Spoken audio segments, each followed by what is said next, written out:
Yo, it's me. It's me. It's time for Making Kayfabe with your hosts, Bryce and Dylan. Hello, everybody. Welcome back to another episode of Making Kayfabe. Season 4 started off last week with a bang.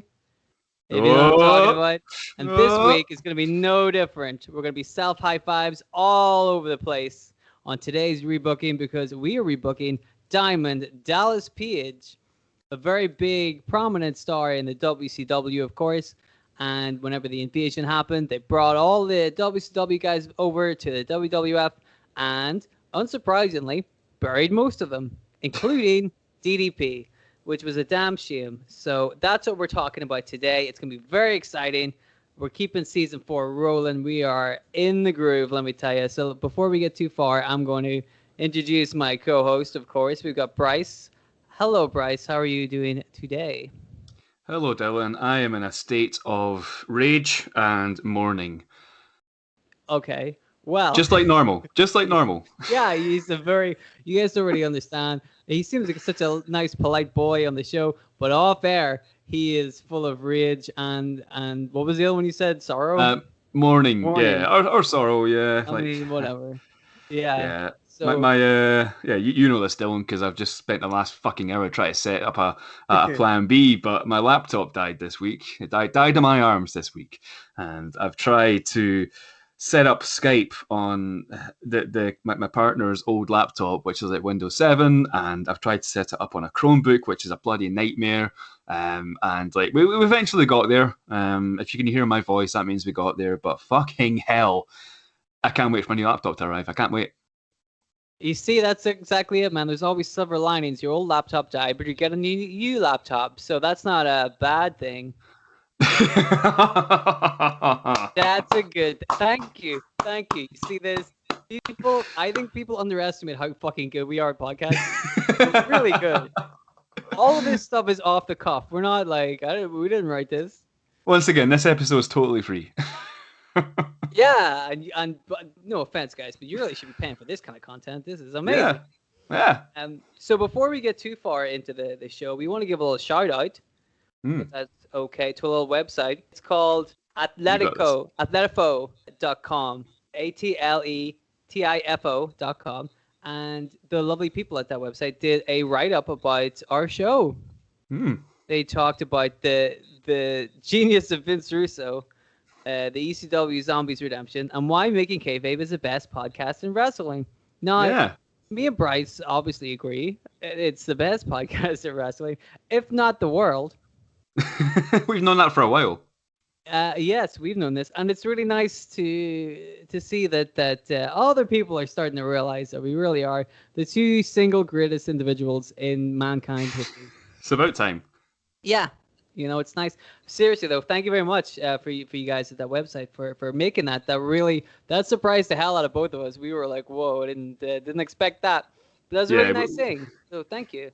We were literally marking out in our little chat, like, oh my god, somebody wrote an article about us, it's honestly so cool to read. Like, thank you guys. It brought a huge smile to our faces. So I was literally putting the finishing touches on this exact storyline when Bryce sends me a little message, and I'm thinking, oh boy, Bryce is gonna tell me that I'm fired or something. I'm like, I spent 2 hours writing this DDP episode, and now I'm fired. And it was almost the opposite of that. It was you showing me this website, and we couldn't believe it, man. It was so sweet. So we want to say thank you to you guys for that lovely little shout out. Everybody else, check that out. Atletifo.com. That's just type that into your browser. Go straight there. You'll get all sorts of fun wrestling and football related news. So there you go. Atletifo, you are a diamond. We're on the same page. We should go to Dallas and get diamonds, and then it started off okay, and then it all went to shit. Anyway, so we're talking about Diamond Dallas Page, and you put up some things on the Twitter and the Instagrams, and people were excited. This is a storyline I think people have wanted to hear for a while. Yes. Because everybody remembers the whole stalker angle. You know, they remember DDP arrived. They remember Undertaker's wife being stalked, and who could it be?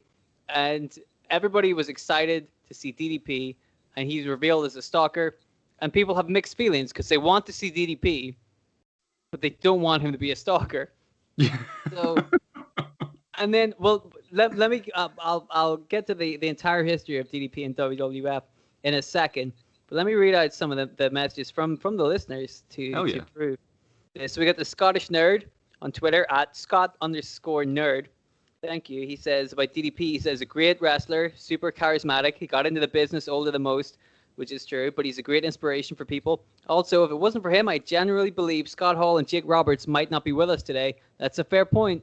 Yeah. I mean, DDP has actually transcended the world of professional wrestling into actually like helping people with his yoga. You know, he's no longer known as a wrestler. He's known as like a fitness guru, you know? Yeah. No, exactly. Not even just those two guys. Obviously, he's helped those massively, but even like guys like I'm pretty sure he helped like Big Cass as well. He was there for a while, Yes. and like even like not in the same kind of vein, but he's helped guys like Jericho kind of like elongate their career, you know, because he's doing the yoga now, and like Ian you does hear it a too. lot of Kane does it. Kane. Yeah, exactly. Yeah. He's a mayor now, so you know. So he really needs to, you know. I don't know. I was trying to think of a yoga thing, but I don't. Like, he really needs to do a downward dog position. That's the only one I can think of as well. Downward dog. No. Actually, Anyway. it's funny you mentioned he got into wrestling at a kind of later age as well, because that's what's kind of and it's kind of the things I think of. I'm getting into wrestling in my kind of later 20s, and like I think of like guys like Diamond Dallas Page, Batista, Karrion Kross, like these guys who started, you know, quite Boogeyman, of course. You know, he's right up there. But these guys got into wrestling later in their kind of life, and they made themselves big stars. So, yeah, good point in that as well. Yeah, they made it happen. Yeah, exactly. You just gotta believe in the positivity page, right? You gotta keep that positivity. It's not a bad thing. That's a good thing. And then you have to smile at the camera for like 20 seconds. Yes. Those are the rules. Which is 18 seconds too long. Yeah. Oh, not when you're DDP, it ain't. I love that shit. Let me read another comment real quick. This is on Instagram. This is Thomas.Bata. I like DDP, even though I didn't really grow up with him, but based on the stuff I have seen, he was really over. That is correct. Like, that guy was super over. It's kind of hard to it's one of those ones, Bryce, you know all about this. It's kind of hard to describe now when we're 20 years like removed from that. But he even when he was revealed as a stalker, the pop he got huge because people wanted to see DDP. They don't want to see Undertaker's wife. Fucking, that's right. Oh god. It's fact. Oh, and to go along with that, another Instagram comment real quick. Justin Clark PH says he deserved a lot better than the stupid stalker angle. His match at WrestleMania 18 was still great. That was against Christian for the European Championship. This guy knows his stuff. DDP did deserve better than the stalker angle, and he did have a great match with Christian. I'm pretty sure he won as well, right? Because it was the European title, right? Yes. Well, he was the champion going in. Right. Right. And Christian done the whole bad loser gimmick as well, where he was like having a hissy fit in the ring, right? Exactly, because he didn't believe in the positivity of Dallas Page. Exactly. He didn't. He saw everything as a bad thing and not a good thing, and that's where the mistake made. That's where he went wrong. Yeah. Exactly. Well, what about this, Bryce? How about I actually tell you what happened whenever Diamond Dallas Page went to the WWF? Why didn't you tell me all about that? I'm ready to hear it. Tell me about it. I'll tell you about it right now.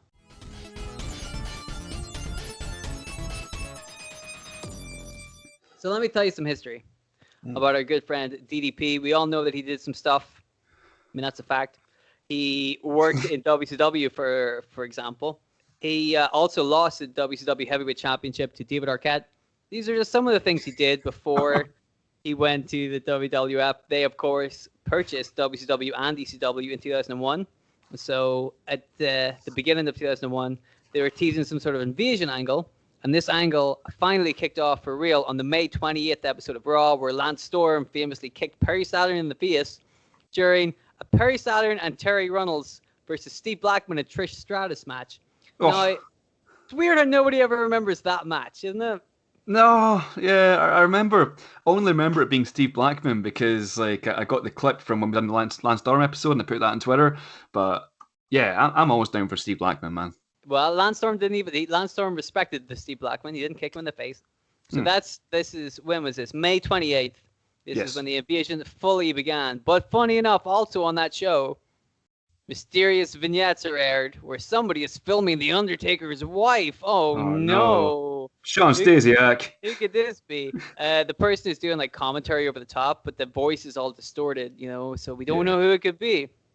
So the next week, Undertaker comes out and says, I didn't like that. Please don't follow my wife around. Please don't stop my wife. Yeah, you have Undertaker's like, oh please. A reasonable request. Yeah. So he tells the guy to come out and do something about it, Fast forward a week or two. We're in the June 18th episode of Raw. And The Undertaker's music plays, even though The Undertaker is supposed to be at home. Interesting. So a masked man comes out, and he's riding a motorbike. Presumably The Undertaker's bike. Although I question why The Undertaker's bike would be at the arena if The Undertaker isn't at the arena. Right? He wouldn't just be like, I gotta go home. Just leave my bike here. Yeah. Like, wouldn't he use the bike to go home? Well, exactly, because he's leaving it at an arena as well. Like, it's not like they do the same arena every week. Like, exactly. They'll be in Texas and they'll be in fucking Oklahoma or something, right? What he said was, I have to stay at home, bring my bike to next week's arena, and then leave it there. And then I don't know how I'll get it back. Like, what the fuck? That doesn't make any sense. It's so, like, that's one of those things where, like, when you watch it, you're like, yeah, it's Undertaker's bike. But when you think about it for 1 second, it doesn't make any sense. But anyway, the masked man rides the bike down to the ring. He parks it, as you do. He couldn't ride it into the ring. And he gets inside, grabs a microphone, and he pulls the mask off the face. Who could it be? Take a guess. Nasty Richard. Viscera? Ddp. Viscera Ddp. Write that down. Maybe. It's DDP. No, like I said earlier, the pop, when people realized it was DDP, Diamond Dallas Page, the legit, they went crazy. They're like, yes, fucking, even I did, because I wanted to see DDP. I wasn't a big fan of the invasion, but I'm like, I've heard about DDP. I want to see DDP. Yeah. And what did we all get? Well, let me tell you exactly. Let me sum it up perfectly. DDP takes the mask off. He's got this crazy pop. He's looking around. This is the first time he's ever been in a WWF ring, and he's looking around the audience. They love him, right? So the audience is like, hell yeah, DDP is here. While at the same time, JR is on commentary saying, DDP is a stalker. DDP is a sicko. I mean, that's how you want your debut to go. Yeah, I don't think that's a good way to get this guy over. Hey, look at this sicko. I'm like, okay. So DDP cuts a little promo. He says, hey, people are asking, why did I go after The Undertaker? Well, if you want to make an impact in the business, you go after the biggest, the meanest, the baddest dog in the yard. And when you find that dog, you gotta get the best of him. You gotta make it personal. Yeah. And you gotta find a way. You've got to downward that dog. Exactly. And he knows all about that shit these days. Exactly. DDP says, up until a few weeks ago, Undertaker, you never shown any weakness until you told Steve Austin that if he ever messed with your family, you'd make him famous. And then he says, Taker, you idiot, Steve Austin is already famous. Which that really popped me. So I'm like, I like this guy. Here we go. But basically what he's saying is, I'm doing the stalker angle to get at you, right? Come and make me famous. He says, I'm going to see you at King of the Ring next week. Come and make me famous. Okay, so like, here's the thing. Going after the big dog, good. Doing something to provoke one of the WWF guys to get their attention, that's good. The pop DDP got, that's good. He does this thing where he comes in and out of the crowds, like Edge and Christian used to do. That's good. He runs away through the crowd. That's good. The problem is twofold. There are two problems for me. Okay? One, stalker. Let's just get that out there, yeah. But two, Undertaker. No, let me explain. It's a terrible gimmick, so that's why the stalker angle is bad. But the second part is, like, let's be honest here. Undertaker is not losing this feud. Right? So yeah, exactly. That's the kind of thing. He's Undertaker fodder. It's going back to the Mordecai episode. He's Undertaker fodder. Exactly. There are a lot of people he could have a great competitive match and storyline with. But if you see DDP versus The Undertaker, there's only one way that match is going to end. Yeah. It's with The Undertaker beating the piss out of somebody. So if you make the storyline, this one guy enrages The Undertaker so much that The Undertaker has no choice but to beat the piss out of this guy, then you know you're not going to have a satisfying couple of weeks as they let the storyline play out. All right? So let me tell you a little bit more. What happens is King of the Ring comes, DDP comes out through the crowd. Again, looks really cool. He's got this cool like trench coat and stuff on. He's got a really good look. You're like, yes, exactly. We're so close. It's almost good. He brings a sign with him that says "Make me famous." He says, "What we're gonna do." I actually wrote down some of the stuff he said. Yeah. Because I thought this was very interesting. He said that Undertaker should thank DDP for only showing the PG tapes of his wife, because the tapes that DDP has are way worse. They get more than just a thumbs up, if you know what I mean. That is a direct quote from DDP. More than just a thumbs up. Yeah. I had to write that one down. I was like, that's oh, DDP. What are you like? Unnecessary. So DDP says, I'm going to sit. I got a ticket. I bought a ticket. I'm going to sit right in front row. Taker, you want me? Come get me. I'm right here. Like, he's in the building. So he sits down at the front row. After the first match, Paul Heyman, who's doing commentary with JR, comes over to DDP and does a little interview with him. I wrote this down as well. This is very important. I got to say this. So Paul Heyman says, you're calling out The Undertaker. I find your actions, for lack of a better phraseology, to be a bit brazen. Okay? I would like to question the use of the word phraseology. I was like, that ain't a word, man. Paul Heyman, I love you, but phraseology, you come on, dude. What does that even mean? I think he just means like a turn of phrase, but like he could have said, fucking, Just say that. Yeah. Right. That's a terrible turn of phrase. Paul Heyman trying to sound all cool. But he would have sounded cool if he just said it. Yeah. So DDP says, it takes balls to come into the Undertaker's yard and fight him. He's taking he's making the moves. Whereas Undertaker, he's scared of seeing him. And then on the big screen, there's footage of Diamond Dallas Page sitting in a restaurant eating the food. It's literally just footage of DDP in a restaurant. And DDP's like, oh, you're trying to stalk me, Undertaker? You think this is getting in my head? And I'm like, I don't think anybody could have filmed that. Right? Like, the bits where Sarah, Undertaker's wife, is in her house and somebody's filming her, a stalker would have to film that. But the bits where, like, DDP is just going to work, like, anybody who's outside with a video camera could have taped this, right? Sure. But they're like, Undertaker, you don't scare me. And again, this confused me because DDP said, I'm right here. Come get me. If surely the Undertaker is the face, should have just went out there and beat the piss out of him. Yeah. Why did he decide, oh my God, he stalked my wife. So instead of instantly getting my revenge, I'll just start stalking him for a little bit. You got to wait till King of the Ring. Yeah. Fucking hell. Anyway, so what happens is this happens a couple of times where the footage of DDP just living his life is like just him in a car. You're like, this not what the fuck. So eventually, DDP says, "I've had enough of this." He calls out Taker once more. More footage is shown, but it's from like right before DDP came out at the King of the Ring. Somebody's filming them backstage. The person who's filming them, it's Sarah, the Undertaker's wife. And then the Undertaker's music hits. Oh, okay. So what happens here is DDP waits in the ring for a long time while the Undertaker walks out, and he really fucking takes his time. The Undertaker walks. He doesn't even use his motorbike. He walks out. He stops. He puts his gloves on. I think I remember this. DDP has to stand in the ring, like a jobber. Just waiting there. Yeah, like an actual jobber. Yeah. Why wouldn't he attack Undertaker? Why wouldn't the Undertaker instantly attack DDP? Because Undertaker has just seen his wife being taken advantage of by this guy, and Taker's just like, I'll put my gloves on. What the fuck?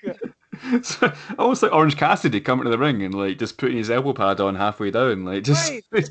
Get in there and beat the shit out of him, right? Yeah. So then, guess what happens? Undertaker beats the piss out of DDP. No. Right, just really beats the shit out of him. So DDP runs away. Sarah comes out and films him. I'm like, you don't have to do that. 7 other people are filming this show, dude. It's the King of the Ring. And then DDP runs away after getting exactly what he wanted.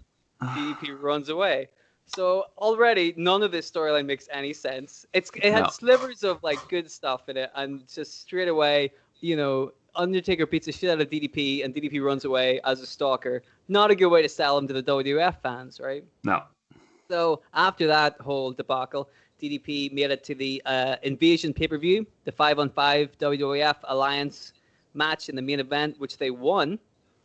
So hooray. That was at the end of July. August 6th on Raw, DDP attacks Kane.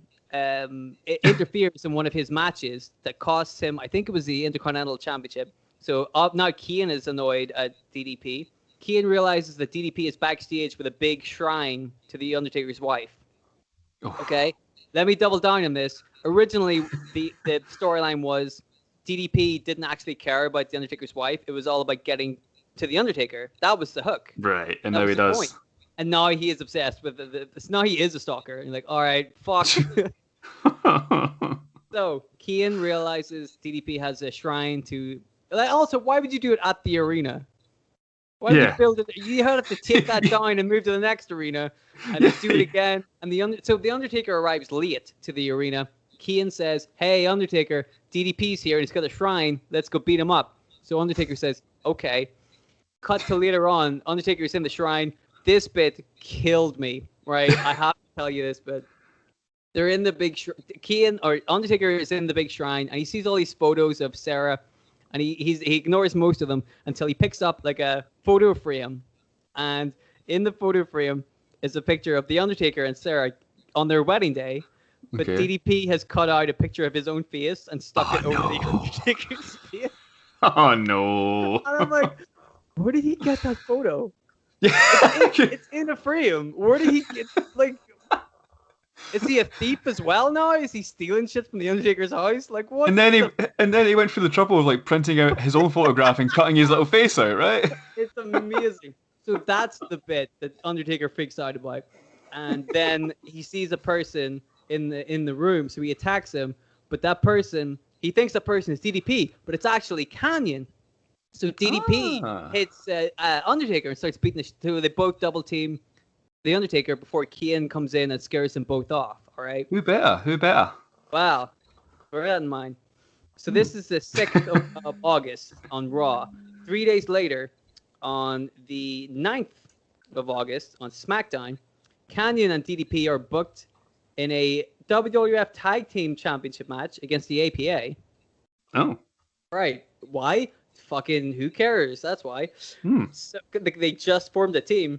Then they have a match. And let me tell you this. This will surprise you. When I say match, I mean the APA beat the piss out of them. Yep. and then Test interfered and hit Bradshaw over the head with a belt. And then Kanyon and DDP win the tag titles. Oh. Kanyon and DDP did nothing. Test comes in and hits Bradshaw with a belt. And then... they're the new tag team champions. And now, even then, you could say Test and DDP and Kanyon together. That's a faction that could work, right? That could work. Like, Kanyon and DDP work together, so Test is a big dude working with these two pros. That could totally work. Of course, that went nowhere after that. Don't worry about it. Of course. Now, right after that match, the subject of last week's Making Kayfabe, William Bloody Regal, who was the general manager at the time, appears after DDP and Kanyon won the belts and says, "Hey, funny story. I've just randomly decided to book you two at SummerSlam in a cage against Kane and The Undertaker. See you later." That's literally how it happens. So, 2 weeks later at SummerSlam, August 19th, we have a steel cage match for some reason where The Undertaker and the Kane, who are now the WCW Tag Team Champions, beat the piss out of DDP and Kanyon. But this time it's in a cage. So, why bring Kanyon and Kane into this? Why make it a cage match, a tag team match for all the titles? Like a straight up cage match between Undertaker and DDP. I guess that makes sense. But why make it overly complicated whenever the goal is just to beat the piss out of DDP? So get this, man. This will surprise you. After the cage match, where he got the piss beat out of him, he suffered an injury. Oh. Who could have thunk it? So that took him out of most of the rest of the invasion angle, where he would only really appear with these vignettes where he would become positively Page. Quite a leap from being a stalker 2 months ago. But now everything's not a bad thing. That's a good thing. And these vignettes were brilliant. Everybody remembered them. Much better gimmick, yeah. Much better gimmick. Oh, God, yeah. So he kind of stayed out of the limelight until the invasion was over. He came back, I think, at the end of 2001 or the beginning of 2002. He didn't win the Royal Rumble, but he did manage to beat Christian for the European Championship on the January 31st episode of Raw. Now, as we already discussed, he went on to fight Christian at WrestleMania, March 17th, almost 2 months later. Like, what the fuck? But anyway, it doesn't matter because DDP got on WrestleMania. That's really good. And then on March 21st, which I believe was the SmackDown the next week, DDP lost the European Championship to William Regal. Hey, I'm happy with that. Yeah, there you go. Then a month later, he got injured and had to retire. Oh, that's it. That is I watched every DDP and WWF match last night. Really? Yeah, that's it. Wow. That's the history. There you go. Jeez, I thought I had a longer run than that. That's Nope. That's strange to me.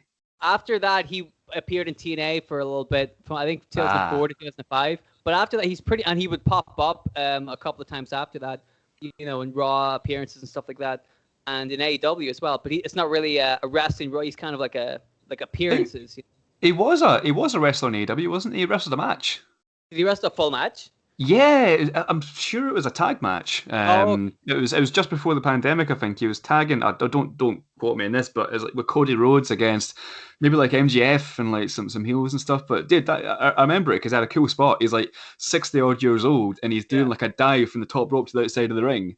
Nice. But he definitely wrestled a match. Yeah, he definitely did for AEW.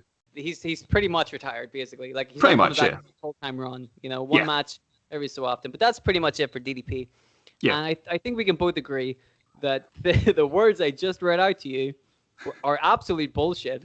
Yes. Like, that's unbelievable when you say it out loud. Like, that's his career in the WWF. That's it. That's a shame. Yep. Yeah. Yeah.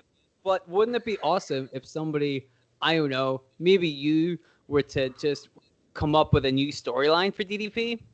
I don't know. I don't think I'll be very good at doing it, but like, yeah, you know what? I don't think you'd be very good at it either. Actually, I think you'd be, yeah. Do you know legit? Like, I don't know a whole bunch about DDP. I never watched WCW, so I don't know much about what happened there. I had the main kind of tie I have to DDP was that he was one of my favorite wrestling action figures when I was young, and it was a DDP. It was one of the first action figures I had, and it was a DDP figure, and like if you kind of like squeeze his legs together, his arms would go up and do the whole diamond sign. Oh, and nice. That was it. That was kind of played with that for hours. So yeah, that's the main tie I have to DDP. Well, clearly you have a deep affection for the man. Yeah. And you really want to see or hear a really cool logical storyline involving that guy in the WWF. I imagine that's been your childhood dream for many a year. I've been waiting all my life for this moment. Well, I'm sorry to disappoint you, buddy. But whenever you wait for something for so long, then you hear it and you're like, oh, it wasn't that good. Why did you leave me waiting until season 4? Because tough love, man. You just gotta sweat it. Would you like to hear my story about Diamond Dallas Page in the WWF? Absolutely. Let's go for it. Hooray!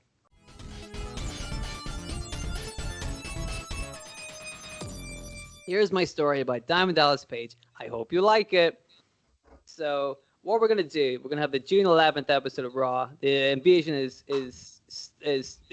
it's been going for a couple of weeks now. We said May 20th, I believe, was when Lance Storm arrived. So now we're in June 11th. Chris Kanyon has been telling everybody about the great things that are going to happen. He's like, you don't know what I've got planned, man. It's going to be amazing.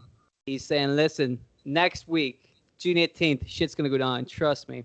So, Raw, June 18th, 2001, a big limo pulls up to the arena. Is it The Rock? The Rock who hasn't been seen in months because he's off filming The Scorpion King? No, it's not The Rock. He's off filming The Scorpion King. I just told you. No, This is for Diamond Dallas motherfucking Page, otherwise known as DDMP or DDP for short. He's with his friend. Or Mr. EDP. Mr. ADP. You gotta say it like that. DDP is with his friend Chris Champagne Canyon, which was a gimmick they did in WCW. Nice. They both walk out of the limo. DDP is smoking a cigar. He's got champagne in one hand. He's got 2 diamond dolls on his arm. You know what I mean? 2 valets, 2 pretty ladies. All right. Yeah. And that's what he used to call them back in the days, diamond dolls. Diamond dolls. Yeah, obviously that's way back in the fucking 90s because it has to be. Yeah. So they all walk into the arena. Stevie Richards drives the limo away. Cool. Okay. There you go. Okay. DDP and Canyon walk all the way down to the ring. You know? If you're listening to this at home, folks, make sure you cross off Stevie Richards from your Making Kayfabe bingo card. Wow, you might want to make sure you've got 2 or 3 Stevie Richards on your bingo card. Oh. Anyway, DDP and Canyon walk all the way down the ring. Page grabs a microphone and he tells everybody that Diamond Dallas Page has finally arrived. The people's champion, the person who single-handedly saved WCW. His career is one for the ages. He rose up through the ranks whenever everybody told him he couldn't do it, and by God, he did it anyway. So now you look at the other guys, they might be happy dancing for whatever Vince McMahon tells them to do. But DDP is a star, man. Look at the diamond dolls on his arm, the cigar. You think a fucking, B-list celebrity walks around with cigars? No, sir. Stars have cigars. He's got champagne. He's got a lucrative contract that Vince McMahon himself gave him. He's living large, baby. So at this point, DDP kind of takes off his sunglasses. He takes a cigar out of his mouth, and he gets all real, and the crowd get it. They see him, and they know that he's not, he wasn't really telling lies there. He really has built himself up. Nobody thought he could do it, and he did it anyway. And he, did a really good job in WCW. The fans know his story. They know that he's not really the champagne guy, that he really did climb to the top of the mountain, and he really did make it to the WWF. So, the limo was nice. The champagne was a nice touch. We had some fun. But DDP came here to the WWF to kick some ass. And that's what he's going to do, He likes a little bit of flash, a little bit of style. But that's all for show. He's really here to take on anybody. He fought his way up through WCW. And he's still got himself a little bit of time on the clock, baby. So let's do it. Let's fight with some of these WWF guys. So at first, people think he's this big egotistical heel, but really he's this down-to-earth kind of real guy. Sure. So Canyon seems a little bit more interested in the champagne and the sunglasses than the ass kicking, but really he's still with Diamond Page on this. So what we're doing is we're establishing, obviously, all of the people in the alliance are looked at as heels. Right? Yes. That's the way it was. WWF are the good guys, the Alliance are the bad guys. But as you know, a guy like RVD was able to get over the crowd. So you needed somebody from the WCW contingency to do that too. And I thought DDP's the man. Have him be over with the crowd but still be on the wrong team, right? Because that way, storylines abound. So what we're going to do, Page and Canyon, they worked well together as a team. They've done in WCW before. I believe they were tag team champions. As a Jersey Triad with Bam Bam Bigelow. Wow. Yeah, the Freebird rule with the 3 of them. So there you go. So that works. And obviously the top dog in the invasion is Booker T, because he is the WCW and the United States champion at the time, which is what happened in real life. And just like in real life, he gives the United States championship to Canyon. That happened? Yes. I don't know. He just gives Canyon the belt. I don't know why. He just like, I don't want 2 belts. Here you go. So we've got that going. So now Canyon thinks I'm a U.S. champion. I'm a big deal. But DDP makes it clear that he's gunning for something a little bit bigger than the U.S. championship. All right. So we've got the Invasion pay-per-view. DDP, of course, is the main event, 5-on-5 match against the WWF.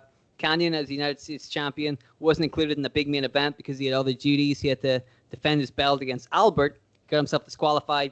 That's the way the Alliance does it, but he keeps his gold, baby, because it's qualification. So there you go. Of course, the Alliance beat the WWF in the main event, so they're all feeling pretty good. and they're getting ready for a new major offensive against the WWF. You know, they took them out at the Invasion pay-per-view, but there's more work to be done. Booker T figures, I'm going to be first in line. I'm the champion. I got to be in there fighting on the front lines, you know. But DDP also wants to throw his hat into the ring. He says he'll take on anybody. Even Booker T, nice little championship he got there. And, you know, I want that belt just as much as I want the WWF championship, which is held by Steve Austin. Now, of course, in real life, Steve Austin went crazy, turned into a heel, and then joined the Alliance. And this will surprise you, buddy. None of that shit happens in my storyline. Like, why did they do that? Yeah. Ridiculous. So we have Austin as a champion. Or if you want to go by our Right to Censor storyline, Stevie Richards is a champion. That's two. That is what happens. Yeah. That's two. In the Right Censor storyline, yeah. Yep, that's exactly what happens. So if you haven't heard that one already, what are you doing? But also go back and listen to that. It's great. And I think that was kickstarted our strange obsession with Stevie Richards. I think it did, yeah. It's never been the same since. Nope, never been the same. So moving on from Stevie Richards, DDP and Booker T are starting to have a little bit of animosity, of course, because of the heavyweight championship. Now, unfortunately for everybody, The Rock returns from filming or injury or whatever the fuck they said it was for him being off TV for months. Possibly because his horse was sick. I'm not sure. Maybe. There's a really famous story with Terry Funk where he was on a show in the WWF. And I think he had to lose some match he didn't want to lose. So he pinned a note to Vince McMahon's door and to office door and went home. And the note said, "Sorry, Vince, I'd love to do the show, but my horse is sick." Right. And he just went home. Oh, fair enough. It's a great excuse. If you're going to do it, man, that's how you do it. Yeah. If you can't be bothered to go to work one day, Bryce. Just sorry, my horse is sick. Again, Sick. you know. You're like, well, like, Bryce is, like, he takes his horse very seriously. You know? Anyway. Obviously, The Rock is pro WWF, so he's on that side. He takes a bit of a negative view to the WCW guys. He's about to step up to Booker T in the WCW Championship, but DDP gets in front of him. He interrupts The Rock while The Rock is cutting a promo. Now, interrupting The Rock, that's how you get somebody's attention. No need to be a stalker. No need. Just talk to The Rock. So The Rock takes immediate exception to Diamond Dallas Page, calling himself the People's Champion. There's only one People's Champion, and that's The Rock, baby. Not a baby Rock. I mean, The Rock. You know, just regular Rock. Anyway, so this leads to an epic confrontation on the mic between The Rock and Diamond Dallas Page. You know, The Rock's going out there doing all his fancy schmancy stuff, really making an example out of DDP. But DDP's out there just cutting a promo from the heart the way he does. And they're both going back and forth. They're both the People's Champion, and they're both winning the audience over. So there's only one way to settle this. It's the only way we know how to settle things in a wrestling business. A zombie lumberjack match. It's a tale as old as time. Every single time there's been an issue that we can't solve, zombie lumberjack. You know this, zombie lumberjack match. Take my money. Yeah, I'm in. Yeah. It's just it's an old trope, old wrestling trope. Zombie lumberjack match. That's but it. I figured no, let's just have a regular match instead. And I know, but I feel like I go to the zombie lumberjack well too many times. So let's give it a break. But Bryce, here's an even better question. When would be the best time to have a match? The Rock versus DDP, People's Champion versus People's Champion. I mean, you got to get the next big pay-per-view. Would it be SummerSlam at that point? Oh, you're so close, my friend. Not SummerSlam. Survivor Series? It's SummerSlam.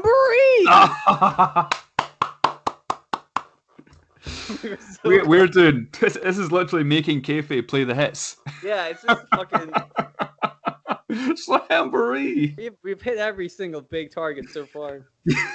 Open goals everywhere. Oh yeah, the fucking goalie didn't even turn up. No. Like, fuck that shit. My horse is sick. Yeah, his horse was sick. Can you imagine a goalie? I can't play the Champions League this week, dude. My horse is sick. Oh boy. Oh, but here we haven't finished the tropes yet. Yeah, it's DDP versus The Rock at SummerSlam. But guess what? There's one more trope under right here.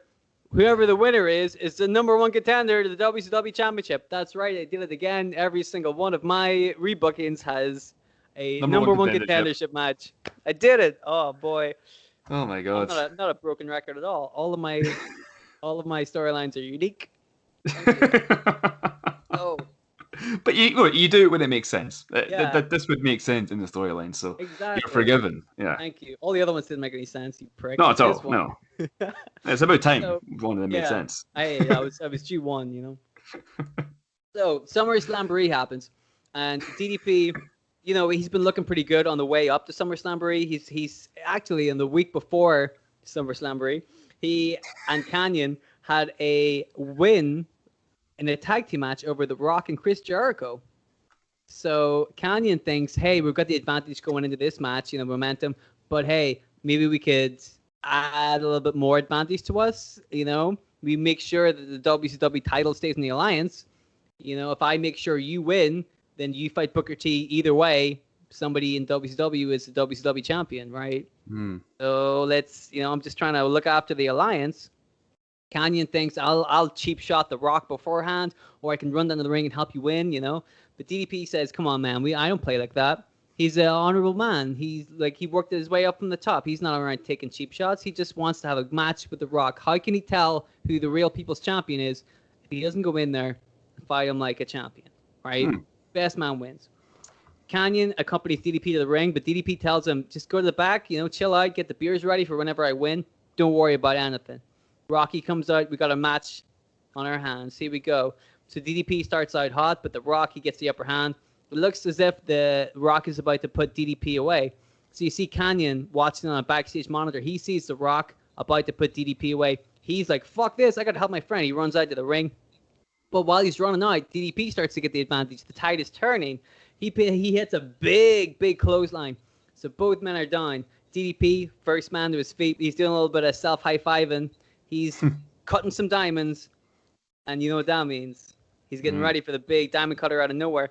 Whenever Kanyon slides into the ring, the referee's trying to push him out of the ring again, but it's enough of a distraction on DDP for DDP to turn around. The Rock has recovered, hits him in the rock bottom. 1, 2, 3. The Rock wins at SummerSlam. Now, afterwards, of course, the next week on Raw, DDP is livid with Kanyon.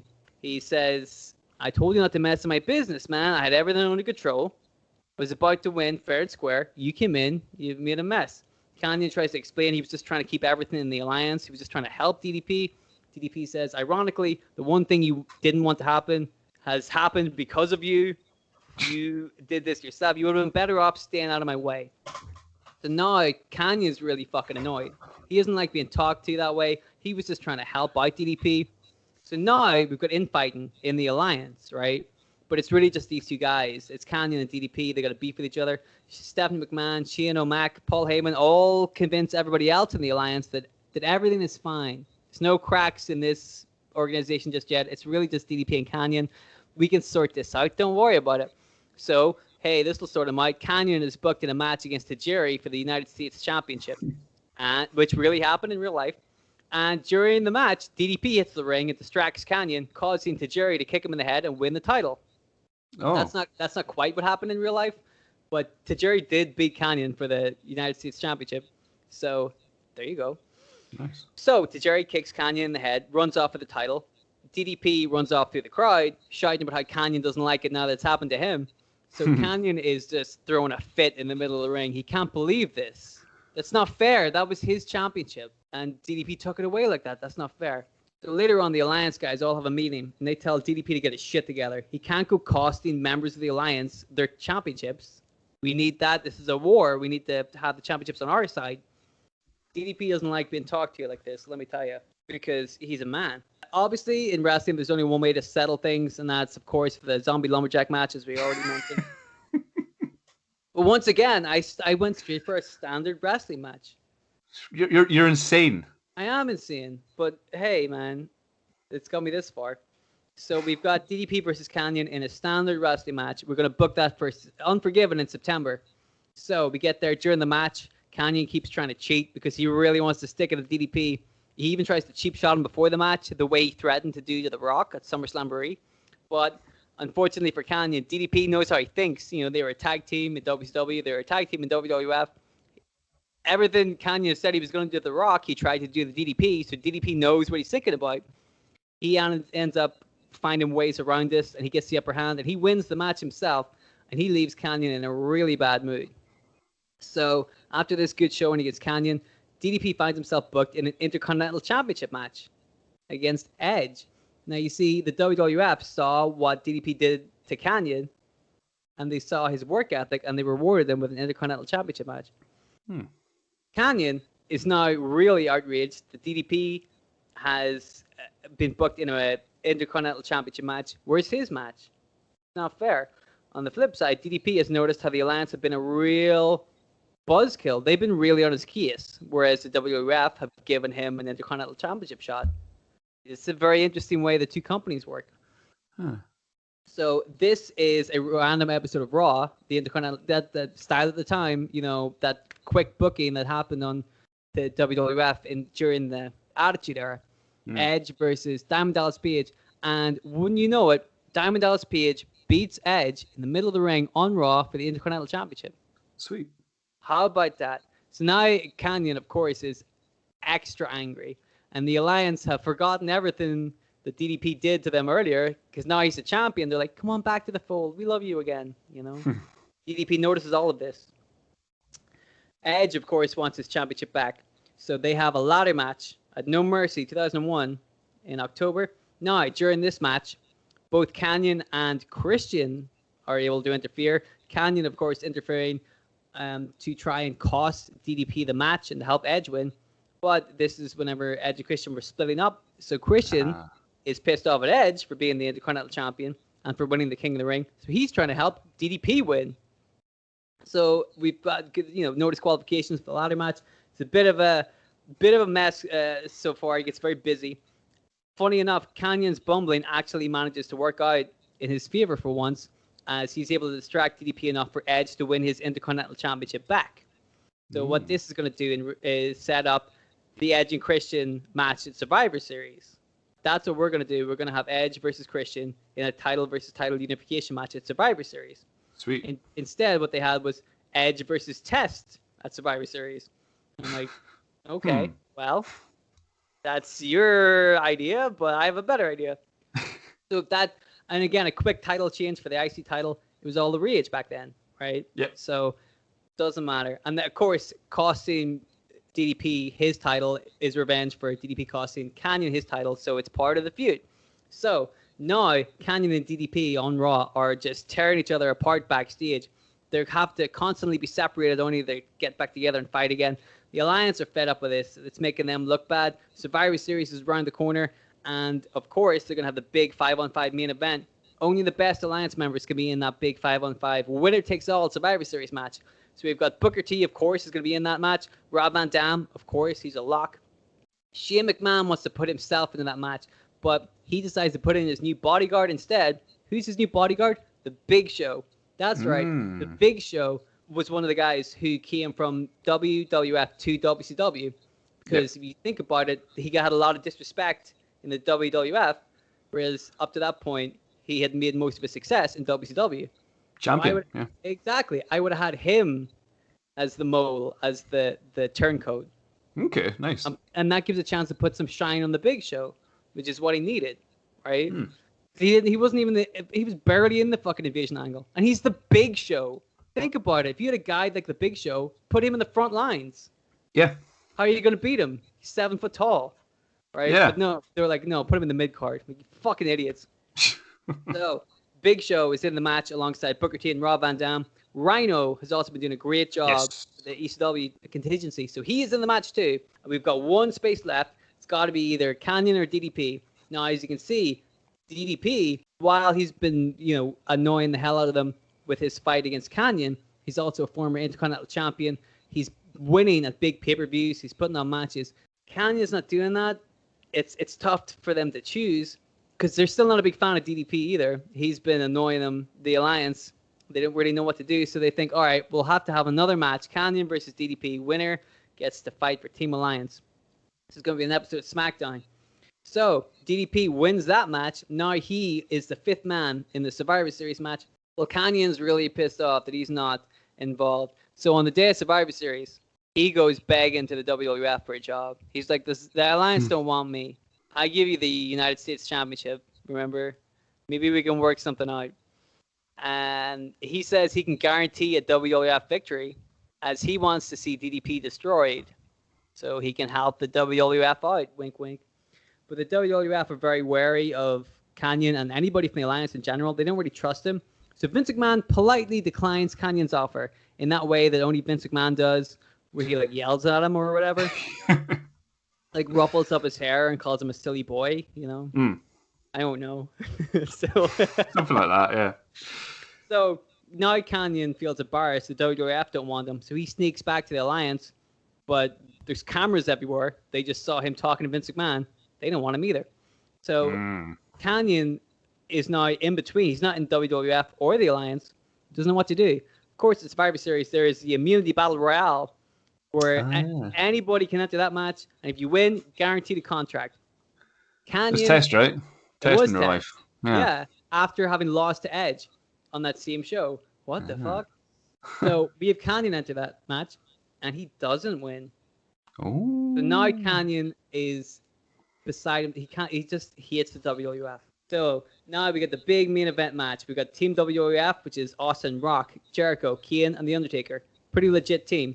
Against Team Alliance, Booker T, Rob Van Dam, Rhino, The Big Show, Diamond Dallas Page. Also a pretty legit team.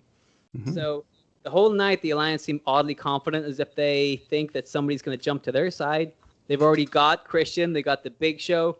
You know, they've got some other people.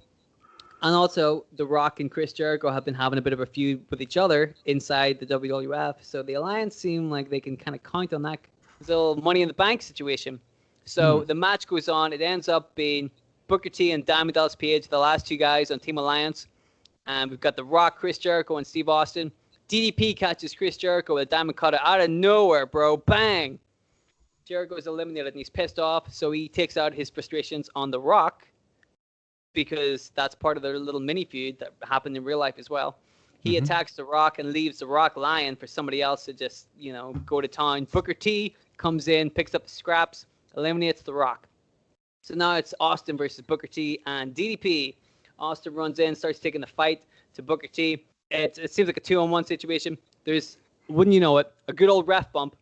Year 2001. Of course, there's a ref bump. Although it's the year 2021 and there's ref bumps all the time too. So Booker T takes advantage of the good timing to get a chair. He gets into the ring and he smashes Steve Austin in the head with a chair, just as DDP had him exactly where he wanted. DDP was getting ready to eliminate Steve Austin and win the match. And once again, an Alliance member has tried to cheat to win just when DDP had everything right where he wanted him. So Booker T says, DDP, hold up Austin. Let me hit him with a chair. But DDP refuses. Doesn't want to win that way. Right? They had everything working perfectly. They didn't need to do this. Booker T threatens to hit DDP. DDP just throws the chair, rips it out of his hand, throws it away. Nick Patrick runs in as a replacement referee. He's a part of the Alliance, of course. He's yelling at DDP now too, but how he's screwing over the Alliance. So DDP thinks long and hard about this, and then bam, he hits a diamond cutter. And Nick Patrick, the crowd fucking love it, obviously, because nobody likes Nick Patrick. Booker T is aghast, but you know what? PH has had enough, and he hits a diamond cutter on Booker T as well. Bang! There we go. So the first referee is woken up now. DDP has had enough. He walks away. He doesn't want to win with a chair shot like that. Not cool. DDP was a legal man. The referee wakes up just in time to see DDP walking away, and he is counted out just in time for Austin to get back up and hit a Stone Cold Stunner on Booker T. He pins him, who is now the legal man since DDP walked away. Team WWF win. Ooh. So there you go. DDP was not pinned and was the reason that the WWF won their match. So the next night on Raw, all of the Alliance members are technically fired, but, you know, obviously they're not. But in kayfabe, they're all fired. But of course, we're making our own kayfabe here. So DDP comes out and, you know, he saw the way he was being treated in the Alliance. They were too obsessed with revenge to understand how to play the game the right way. And he didn't want to be a part of that. He just wanted to wrestle. So he made a deal, man. He's smart. That's why he got a contract and he's got a job right now. Vince McMahon is the businessman and he knows money when he sees it. And DDP is money. So he made a little deal with WWF and now he is Team WWF. And that's not a bad thing. That is a good thing. So now You've got DDP positioned as a guy who can hang with the big boys. We saw him fighting Austin and Rock, and he did a good job of holding his own. He has a little Intercontinental Championship run because of his style at the time. Everybody did that kind of stuff. So you've already got him a little bit of pedigree. You've shown that he can work matches. You showed that he can work all sorts of matches, ladder matches, tag team matches, whatever. He's got that good stuff in the bag. You position him as a upper mid-carder kind of deal where he could Intercontinental Championship all day, but even go the main event if he needed to. He's been featured prominently on every pay-per-view up to that point. That's how you do it. That's how you do it. But one more thing, Mrs. Robinson. Yes. My Columbo. I like Obviously, a lot of the Alliance members ended up keeping their jobs and staying on the roster anyway. Well, here's a little twist. I thought about the anomaly, Chris Kanyon. Yes. I like the idea of him not being wanted by either the Alliance or the WWF. He doesn't win the Battle Royale that gives him immunity, so once the Alliance loses, he's also out of there. I wanted to have him take a couple of months off and just kind of make people forget about him, and then have him come back as like good old, Scott Hall or Kevin Nash. He comes back as a guy that's not affiliated. He doesn't have a WWF contract, and he's not affiliated with WCW anymore because it doesn't exist. So he can just turn up at the arenas. He's really pissed off at the WWF right now, so he can just turn up at the arenas and do whatever he wants. But that's a story for another day, I think. But that's it. That's the DDP story. Basically, all I did was not make him a stalker. Yeah. And it worked. That's it. That's essentially just that. You've not made him a stalker, which, I don't know, man. Like, you've totally just buried Undertaker's wife here, Sarah. She's not even in the business. Yeah, she's not even in the storyline. What the hell is that all about? But no, man, that was fucking brilliant. I love obviously the DDP storyline, but I love to focus on Kanyon, who is a guy who just never seemed to get the spotlight he deserved. He was just an incredible wrestler, very innovative with his moves and stuff. So great to see. And his character as well. Everyone remembers the "Who Better Than Kanyon" theme song. So yeah, it's great to see him get some spotlight. But DDP, I like the whole idea of him being the baby faces of the WCW, because when you mentioned something like that, I was immediately going to say Rob Van Dam, and you said Rob Van Dam, so that's what I was thinking as well. That would be really cool. Having a match with The Rock is, a lot better than the match with Undertaker, because there's a chance that DDP could win that match with The Rock, because he's not stalking The Rock's wife. So that's really good. Having Kanyon then coming in and ruining it for DDP makes sense, because then The Rock gets a win over DDP, and then DDP can then focus on Kanyon, and obviously DDP fucks Kanyon over as well. So no, man, it's I like it a lot. I like how DDP is just going to be himself in the storyline. He's not too interested in taking sides. If anything, he's a bit pissed off at the Alliance, which is his company, and he just wants to do his thing, just wants to wrestle kind of things. So really dug that, and I like the idea of DDP being essentially the reason that WWF won the Alliance, and then he gets a job after that, and he can just continue his run in the WWF. And I mean, in the space of what was this? Probably like 6 months you booked DDP for here. He'd done a lot more here than he'd done in his 2 years in the WWF. Pretty much. Well, that was the thing. Like, I figured at first I was gonna have a big storyline with The Rock and the DDP, but then I thought DDP realistically at that point wouldn't have been around in the WWF for too long after that, right? Even if he didn't get injured in 2002. Like, he's not going to still be there in 2010, right? No. I would imagine he only had a couple of years later. So I thought a really good idea is to focus on Kanyon, so that you're really building up DDP as a guy you can use short term, but you're setting up the storyline to use Kanyon as a big deal for the long term. I thought that's really interesting, Yeah. Thank you. I'm glad you liked it. Yeah, man, really, really good story. It's I know you've been thinking about doing this one for a while as well, so it's good to finally hear it. But you've nailed it, dude. You've that's a story that Diamond Dallas Page himself would be proud of. Well, I'll tweet it to him and see what he says. Yeah, I'll tag him. I've always I always try and tag people just to see if they have a listen. Nobody actually has yet, but we'll get there. But it's like Stevie Richards. Oh, and Eugene. Eugene was fucking cool about it. Yeah, he was really cool about it. Yeah, Eugene's a man. Yeah, Nick Dinsmore, shout out. Yeah. Hey, do you want to play a little game? Oh, I don't know. What kind of game you got in mind? It's Scrabble. Ah, yes. You've got the letters D, D, and P. Go for it. Dominic. What? I was like, for some reason, my entire head just went blank. Usually, I'm really good at this acronym game, but like, I was like, Dominic, that's it. That's all you get. I've got one of the D's. That's all you're getting. But Scrabble's not even acronyms. It's letters. I know. It's words. All right. We'll play Tombola. Yeah, let's play Kayfabe Tombola instead. Let's play Kayfabe Tombola. Da, da, da, da, da. You're making me laugh. You're ruining the impetus.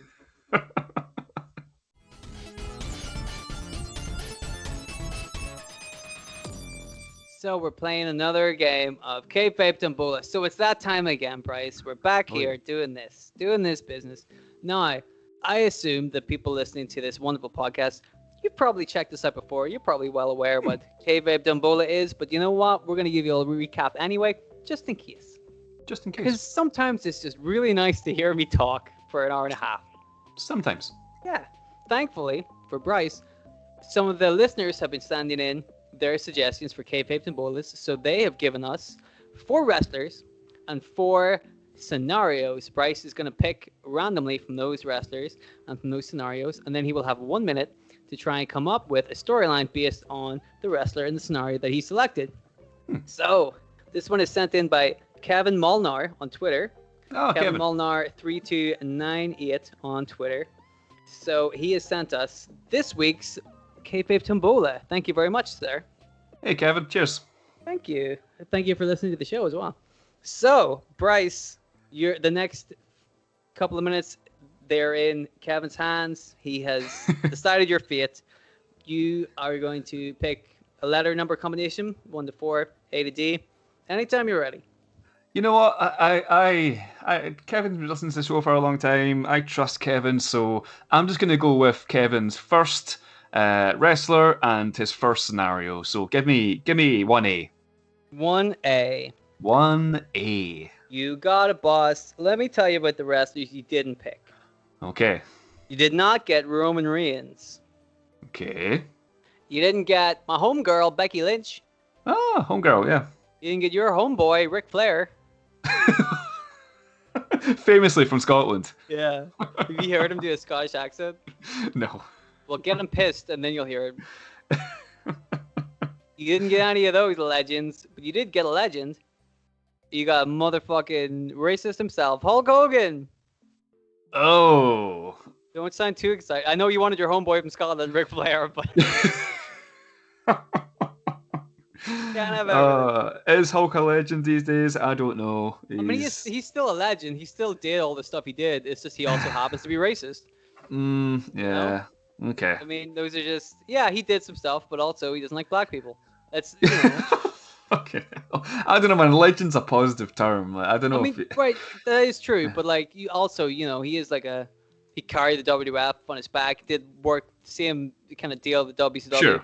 He's been, you know, you don't have to call him a legend if you don't want to, but we both have to acknowledge that he has done some good stuff in the business. But also he's a massive cunt. But also he's a massive racist, right? Yeah. We get both of those things can be true. I like how we're very unsubtly setting up the fact that Bryce's Tombola is going to be talking about Hulk Hogan being a racist a lot. But let's see. Depends what the storyline is. If it is Hulk Hogan as a racist, then we'll talk about it a lot. Let's see. Let's see what you didn't get anyway. Okay, so you did not pick that Hulk Hogan thinks he's an actual transformer. Okay. That I would love to see. You didn't get Hulk Hogan only wrestles while he's doing a handstand, which I would love to see. Because his hips are fucked. Because he's had hip surgery. He could barely wrestle when he was standing on his feet, for fuck's sake. But okay, and you didn't get Hulk Hogan develops a split personality where he thinks that they're the reincarnation of Rip Taylor. I don't know who that is. Pretty sure I know who it is. Yep, I know exactly who that is. I had to Google it to make sure I had the right face for the name. Yep, that's him, all right. So, just Google him really quick. Sure, let's go for it. Rip Taylor. And just go to Google Images. Rip Taylor. I know him. He's in Dodgeball, right? Yeah, Yes, I think so. He was in Jackass as well. No, Jackass. Sorry, that's what I meant. Yeah. Maybe he wasn't Dodgeball. Oh no. No, I'm thinking of someone else, but or maybe I don't know. But fuck it. Anyway, I wanted the fucking Transformers one. Big Doesn't fucking matter. Optimus prick. Oh, hello. Yeah, well, you didn't get that, unfortunately. But let me tell you what you did get. Okay, this to me is really funny. The way it's written here is really funny. Thank you, Kevin, for this. You're gonna have to rebook Hulk Hogan, and the WWF or WWE started an astronaut program, and they send Hulk Hogan to Mars. And let me just say this: they send Hulk Hogan to Mars in inverted quotes, Mars. And then in brackets it says in kayfabe, close brackets. Mars in kayfabe, right? Yeah. So I'm like, if it were me, I would actually send him to Mars. I mean, sorry, it's Hulk Hogan. It's an astronaut program. They send him to Mars. The WWF starts a astronaut program, and they send Hulk Hogan to Mars. Now, you can interpret Mars as in the actual planet Mars, or they send him to Mars, which could be whatever you want, like a film or a TV studio or chocolate bar. Yeah, he sends him on Mars, sends him to the factory where they make Marses. It's your interpretation. Okay. So WWF, their own space program, they send Hulk Hogan to Mars. Easy. I'm frantically writing down ideas here, but you know what? Yeah. So Hulk Hogan, astronaut program, WWF, send him to Mars. Yep. Right. He's gotta go to Mars. Gotta go to Mars. Gotta go to Mars. You gotta go to Mars. You can't not go to Mars.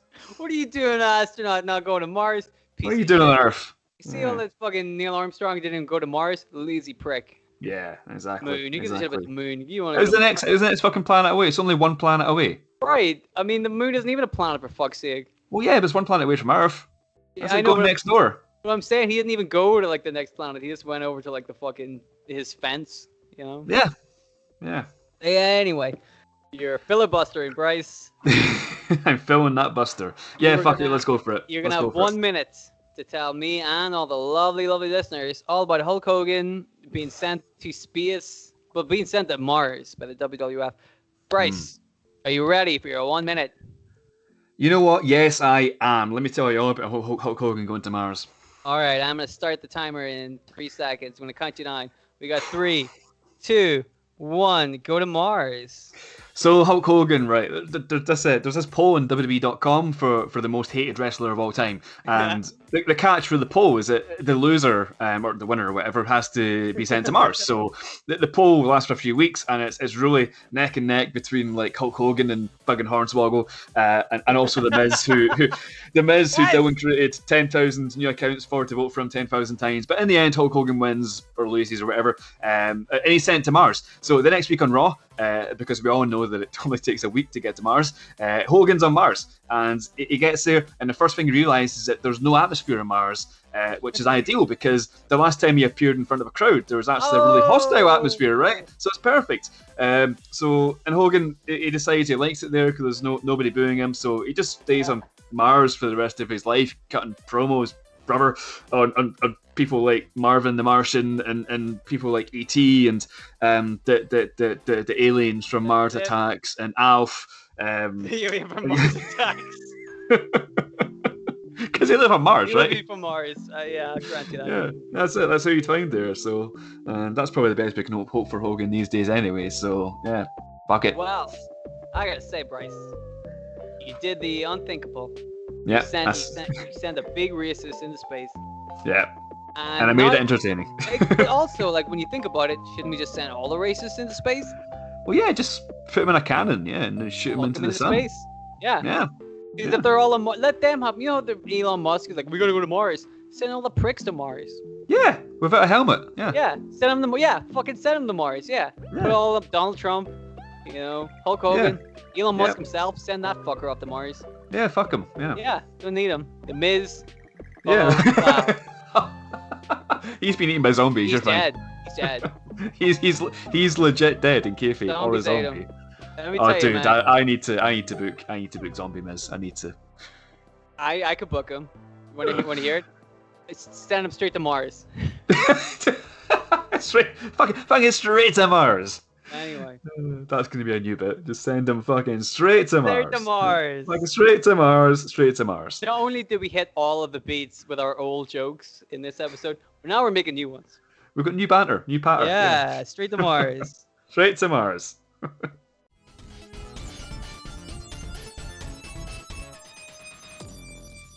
So that was our rebooking of Diamond Dallas Page in the WWF, and also our rebooking of Hulk Hogan going to Mars and continuing his racist tendencies on Mars. Cover everything on this show, and we hope you guys appreciate it. If you do, give us a little 5-star review on all of the podcasting apps. That really helps us out. A little like and subscribe on Facebook, that kind of stuff. It seems like a little silly, insignificant things, but it really helps our channel out. It helps get eyes on our product, and we really appreciate that. We've also, do we still have t-shirts up on Making Kayfabe? We do at makingkayfabe.redbubble.com, yeah. So if you want to see some great t-shirts, I imagine there's going to be some more in the future, but right now you've got some really classic designs you can check out. And if you guys really want to help us out, we have a Patreon page, Making Kayfabe. Is it makingkayfabe.patreon.com? Patreon.com/Making Kayfabe. Aha! And URL for me to forget. On the Making Kayfabe Patreon page, you will see plenty of exclusive bookings that are only for the Patreon guys. We've also got a couple of other new shows in the works as well, watch-alongs and some other secret things that you have to check out. Please, if you want to help out, just check out the Patreon page. You don't even have to subscribe, but just share it around and, tell other people if you can't subscribe. I know money's tight for some people. Totally. But just if you share the good word, and we appreciate it, man. We love it. Our hearts go out to you guys. We appreciate it so much. It really helps us out. So that's the show. Bryce, is there anything else you want to say before we wrap things up? Oh, I might give a couple of teases for next week. Might a little bit of teases. I'm gonna give you 2 words, and the listeners can kind of guess what those 2 words might mean for which wrestler I'm covering next week. So, you ready for these 2 words? Suck it. No, I am always ready for those 2 words, my friend. Nope, not even close. 2 words are hedgehogs and porcupines.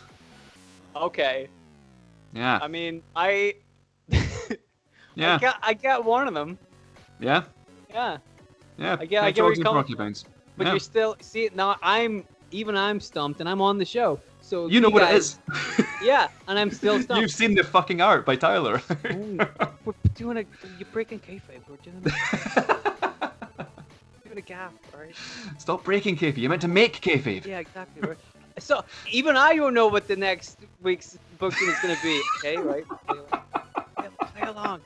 Even I don't know what it's going to be. Guys, if you know what it's going to be, leave your guesses on our Twitter page of Making Kayfabe. And send us an email if you want to send us your own tombolas, makingkayfabe@gmail.com. We love to hear from you guys. Yes. And in the meantime, keep your eyes peeled on those podcast subscription sites, because we are going to be back next week with another hedgehog, amazing porcupine booking. And that is a fact, my friends. That is a fact. So we will see you next week. Okay, take care. And go straight to fucking Mars. Fucking go to Mars. Go to Mars. Straight to Mars. Straight there. We love you. Love you.